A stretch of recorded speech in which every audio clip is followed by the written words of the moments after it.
Hello Brian, তৃণমূলের নির্বাচনী ইশতেহার প্রকাশ হলো। এই ইশতেহারে তৃণমূল 10টি শপথের কথা বলেছে। বিজেপিও ইশতেহার প্রকাশ করেছে, যদি তৃণমূল ও ভোটে জিতে তাহলে সাধারণ মানুষ এসব সুবিধাগুলো পাবে। তৃণমূল ইশতেহারে কী বলেছে আমি সম্পূর্ণ আলোচনা করব, আপনারা শেষ পর্যন্ত দেখবেন। অবশ্যই বলে রাখি, এটা কোনো রাজনৈতিক প্রচার নয়। এই ভিডিওটা কোনো পার্টির পক্ষে বা বিপক্ষে না। দেখার আগে যারা নতুন আছেন চ্যানেলটাকে সাবস্ক্রাইব করে দিবেন, আর যারা ফেসবুক থেকে দেখবেন অবশ্যই পেজটাকে ফলো করবেন। কি বলেছে দেখুন, প্রকাশিত হলো তৃণমূলের লোকসভা নির্বাচনের ইশতেহার। সেখানে দিদির 10 শপথ প্রসঙ্গে উল্লেখ করা হয়েছে। দোরগোড়ায় লোকসভা নির্বাচন, ইতিমধ্যে সংকল্পপত্র প্রকাশ করা হয়েছে গেরুয়া শিবিরের পক্ষ থেকে। এবার বুধবার নির্বাচনী ইশতেহার প্রকাশ করা হলো তৃণমূলের পক্ষ থেকেও। এই ইশতেহারপত্রে ঠিক কী কী প্রসঙ্গ উল্লেখ করা হয়েছে, কোন 10 প্রতিশ্রুতি দেওয়া হয়েছে। এক হচ্ছে বর্ধিত আয়, শ্রমিকের সহায়, এক্ষেত্রে সমস্ত জব কার্ড হোল্ডারদের 100 দিনের গ্যারান্টিযুক্ত কাজ দেওয়া হবে। দেশজুড়ে যাতে শ্রমিকরা ন্যূনতম দৈনিক 400 টাকা বর্ধিত মজুরি পান সেদিকে নজর দিতে হবে। মানে আপনার 400 টাকা দৈনিক মজুরি হবে যদি তৃণমূল সরকার ক্ষমতায় আসে। 2 নম্বর হচ্ছে দেশজুড়ে বাড়ি হবে সবারই।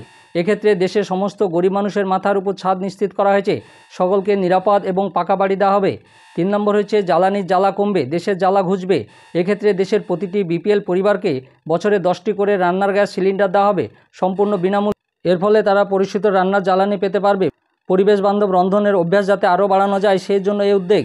4 নম্বর হচ্ছে অনেক হয়েছে শাসন এবং দুয়ারে রেশন। এক্ষেত্রে প্রতি মাসে রেশন কার্ড হোল্ডারদের 5 কেজি করে বিনামূল্যে রেশন চাল ডাল দেওয়া হবে। প্রত্যেক সুবিধাভোগী দুয়ারে বিনামূল্যে পৌঁছে দেওয়া হবে রেশন। 5 নম্বর হচ্ছে আমাদের অঙ্গীকার, নিরাপত্তা বাড়বে সবার। প্রান্তিক জনগোষ্ঠীর যুবকদের উন্নতির জন্য পদক্ষেপ। অনগ্রসর তপশিলি উপজাতি উচ্চশিক্ষার বিস্তার করা হবে। বাড়ানো হবে বার্ধক্য ভাতাও, তা বছরে 12,000 টাকা করা হবে। 6 নম্বর হচ্ছে বর্ধিত আয় নিশ্চিত, এবার ফুটবে হাসি। অন্নদাতার স্বামীনাথন কমিশনের সুপারিশ মোতাবেক ভারতের কৃষকদের জন্য ন্যূনতম গড় খরচের থেকে 50% বেশি ধার্য করা হবে বলে জানানো হয়েছে। 7 নম্বর হচ্ছে স্বল্প মূল্যে পেট্রোল পণ্য ভারতবর্ষের সকলে ধন্য পেট্রোল, ডিজেল, এলপিজির দাম সাশ্রয়ী মূল্যে সীমাবদ্ধ করা হবে। পাশাপাশি দাম কমা বাড়া পরিচালিত করার জন্য প্রাইস স্টেবিলাইজেশন ফান্ডও তৈরি করা হবে। 8 নম্বর হচ্ছে নিশ্চিত ভবিষ্যৎ অর্জন, যুবশক্তির গর্জন। 25 বছর পর্যন্ত সমস্ত স্নাতক ডিপ্লোমা হোল্ডারদের নিজেদের দক্ষতা ও কর্মসংস্থান বৃদ্ধি করার জন্য এত বছরের শিক্ষানবিশ প্রশিক্ষণ দেওয়া হবে এবং শিক্ষানবিশদের দেওয়া হবে মাসিক বৃত্তিও। 9 নম্বর হচ্ছে স্বচ্ছ আইন, স্বাধীন ভারত। এক্ষেত্রে সিএএ বিলুপ্ত করা এবং এনআরসি বন্ধ করার কথা বলা হয়েছে। পাশাপাশি অভিন্ন দেওয়ানবিধি ভারত জুড়ে লাগু করা হবে না, সে কথা বলা হয়েছে। 10 নম্বর হচ্ছে এগিয়ে বাংলা, এগাবে ভারত। কন্যাশ্রী প্রকল্পের সঙ্গে সামঞ্জস্য রেখে 13 থেকে 18 বছর বয়সী মেয়েদের জন্য আর্থিক সাহায্যের কথা বলা হয়েছে।